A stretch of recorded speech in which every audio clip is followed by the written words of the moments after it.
Jennifer asked me to kind of just talk about like how to take better photos. For me, I think the most important thing before you get to the how is like the why. Like why is important to take good photos. I think every single one of you, I'm assuming, has a smartphone. Yeah, is that a safe assumption to make? Okay, so that means already off the bat, you guys have better cameras than like $2,000 cameras from just like 10 years ago. Okay, so there's now no excuse in this day and age to be taking bad photos or have not enough photos. Okay, so and I think like taking good photos is also a necessary skill today, you know, as much as it is to be good at math and, you know, make sure your financial situation is correct. You know, I know you guys did the meeting like last week, you know, with the adults and like going through finances and stuff. I'm sure you guys did that.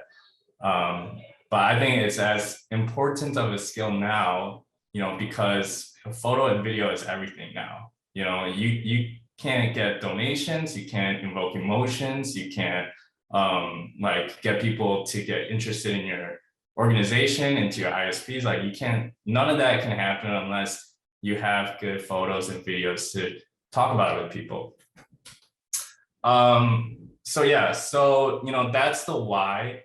And another thing I want to add is be shameless about taking photos. I think one of the biggest problems with people is like, especially for people that do like ISPs, you know, is I don't want to show off. You know, I don't want to be taking photos, post on my social media, or have, you know, MEF post on their Instagram because I don't want to show off, or I don't want to be like taking photos of people. And it's kind of embarrassing. It's very embarrassing. It's very awkward to, you know, be standing around and like taking photos. It's very hard because I know I've been there.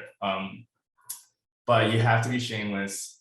You kind of just have to do it and just understand like, oh, this is not, for me, this is not to show off, but this is to make sure like these photos are taken so that it inspires people, it invokes emotion, it, you know, gets people to donate. You know, all of those things are very important. So just very basic tips that I'm gonna go over with you guys. Can we actually share some of the, or share the screen with some of the photos that you just showed on Facebook?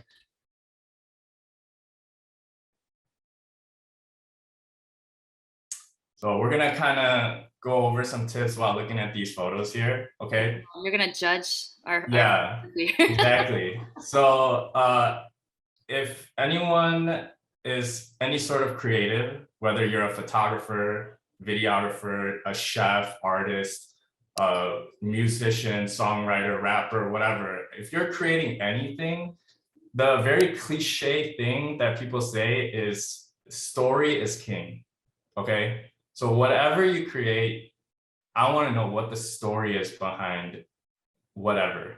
So even just looking at this story here, it can be, or this photo here, like it can be very simple as this guy is talking to this other guy and they look very engaged and they're clearly talking about something important. Okay. So you might be thinking, oh, it's just a random photo. Like, how can you think of a story, right? But even something as simple as this person is talking to this person and they're having a very interesting conversation. Like that in and of itself is a story. You guys get what I'm saying? So, you know, this is clearly a very different picture than if these two guys were just standing next to each other and they were just posing for a photo, right? This picture has a much more interesting story that I want to know more about, rather than if these two were just posing for a photo together. You know, but that doesn't really have a story behind it. And it's everything, the background, right? Oh, okay, I can see that other people are also talking. It can be as very simple as the cups. You know, oh, I can see they're at an event where they would eat, drink, or whatever. So every little thing is important. Every key detail is important. Obviously, it's very hard to think about that when you're also running around trying to do your ISPs and thinking about all the little details of your photo. You don't have to do that, but just at the end of the day, like I want you to remember, what is the story that I want to share? What is the emotion I want to invoke in this photo? Okay. Now going into like just basic tips. Can you like scroll through the photos? Let's go to the next one. Let's go Oh, to the next one. Mike was doing something with like the black and white. I didn't know I could even do this on my camera, but look, he's color and then there's black and white in the background. I think Mike, I have a really nice camera. Mhm. Yeah, so that's great. You're trying to, you know, really shine the speaker there. So another thing is, a lot of these photos you can see, like you can tell the person is taking photos like from this level, right? Because this is like just kind of the comfortable level to hold. You want to get to whatever level that your subject is. So a lot of times you see like that first photo where they were kind of sitting down.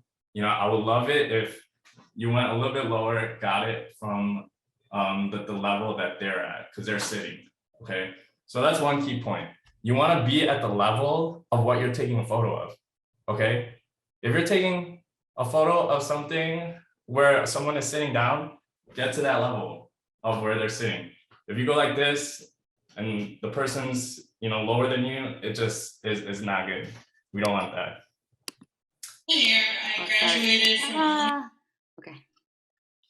See, like right here, this is great.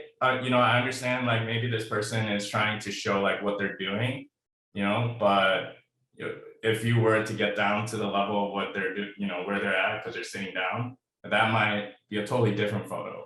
You know, that might show something totally different or tell well, whoever's looking at the photo something totally different.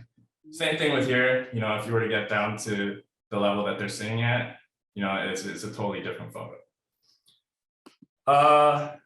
Another one is just on your phone when you're taking photos. This, well, first of all, shaky hands is a big problem. Shaky hands is probably, if you just remove just shaking while or moving while taking a photo, that probably fixes a lot of your issues that I see. Another thing is focusing. If you have something that you want to take a photo of, like literally press the screen and it'll focus on that thing. That's another thing. I see a lot of unfocused photos. Just as simple as just tap the screen of what you're taking a photo of, get it in focus. Another thing is lighting. So whatever you're taking a photo of, make sure, again, tap the screen. For iPhone, I don't know about other phones, but for iPhone, what you can do is tap it, hold it.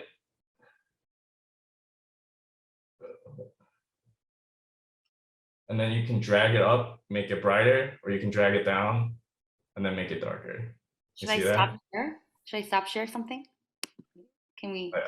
Oh, show. I'm sorry. Now you're big again. Do it again. Yeah, you see that? You see that? Okay, lighting is huge. If I were to take this photo right now like this, it's not a good photo, okay? If I were to take a photo like this, not a good photo, okay? Make sure that your lighting is correct. Sometimes the phone, I know it like automatically sets the lighting. When you're outside, that could be, you know, totally off, you know, with the sun, with the middle of daylight. If it's a cloudy day, it's totally different than a sunny day. Hold it, drag it up, brighter, drag it down, darker, okay? That is literally the two things I do. That's it, okay? And then it makes the photo better. Another thing is what I see is literally if you take a step back, it could be a whole better photo. Or if you take a step forward, okay? So if you are in a position where you want to take a photo of something and you want to make sure the whole, you know, scene is captured, you might have to take a step back. Sometimes you might have to take a step forward so that, you know, the subject is clearly what you want to be seen from whoever's looking at the photo. So the difference could be taking a step back, take a step forward, okay? So I would say those are the three key things. If I were to summarize, go to the level, go down to the level, go up to the level of what you're taking a photo of. Okay. That could be taking a knee, sitting down, laying down, jumping, that's everything I do all the time. Number two is make sure your lighting is correct. Okay. I see a lot of photos that are too bright or too dark. With iPhones nowadays, that should not be happening. It's a matter of clicking on the screen. Sometimes, a lot of times, photos are bad just because they forget to click on the screen of what they're taking a photo of. And then number three, take a step forward, take a step back.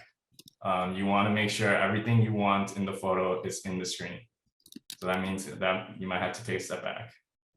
You might, again, want to make sure the subject is the key thing that you want to see. Then you want to take a step forward. So that's pretty much it. I hope that helps. I know it's hard to take photos while you're busy. I know what that's like. So I understand, like, sometimes you forget and you're like, dang, I wish I took a photo of this while I was doing it. It happens all the time. So make sure you guys don't have that regret. And I encourage you guys to take as many photos as you can. And then do it, outside of NRF too. Your families, your barbecues, whatever. Yeah, that's all. So thank you. I'm gonna step away, but it was great talking to you guys. I'll see you guys next time.